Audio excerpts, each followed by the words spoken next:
Hi மக்களே, welcome to ஆரோக்கிய சமையல். இன்றைக்கி நம்ம என்ன பார்க்க போகிறோன்னா, தம்பிக்கோட்டை ஸ்டைல் உருண்டை குழம்பு எப்படி வைக்கிறதுன்னு பார்க்கலாம் வாங்க. இது குழம்புக்கு தேவையான பொருட்கள், இது உருண்டைக்கு தேவையான பொருட்கள்.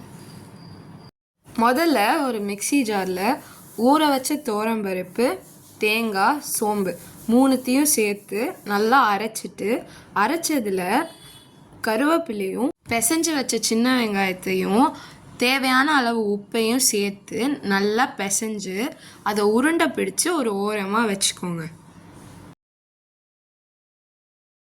இந்த பிடிச்சு வச்ச உருண்டையை நல்லா வேக வச்சு எடுத்து வச்சுக்கோங்க. இப்போ நம்ம குழம்பு ரெடி பண்ணிக்கலாம். இப்போது கரைச்சி வச்ச புளியில் உப்பு, மிளகாத்தூள் சேர்த்து தேவையான அளவு தண்ணி ஊற்றி நல்லா கரைச்சி வச்சுக்கோங்க.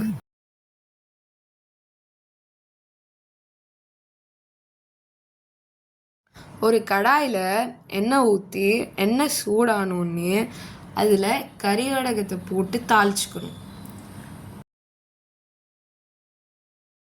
கருவடகம் நல்லா வதங்கி வந்தோடனே அதில் கருவேப்பிலை, பச்சை மிளகா, அப்புறம் சின்ன வெங்காயம் சேர்த்து நல்லா வதக்கிக்கணும்.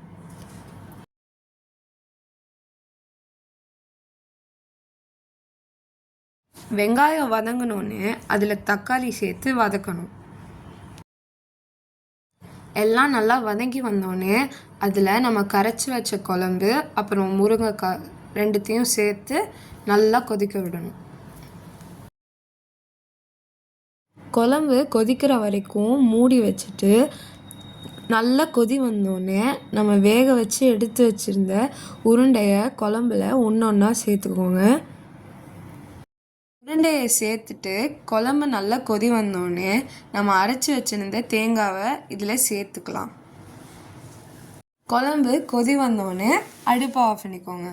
அவ்வளோதான், நம்மளோட உருண்டை குழம்பு ரெடி.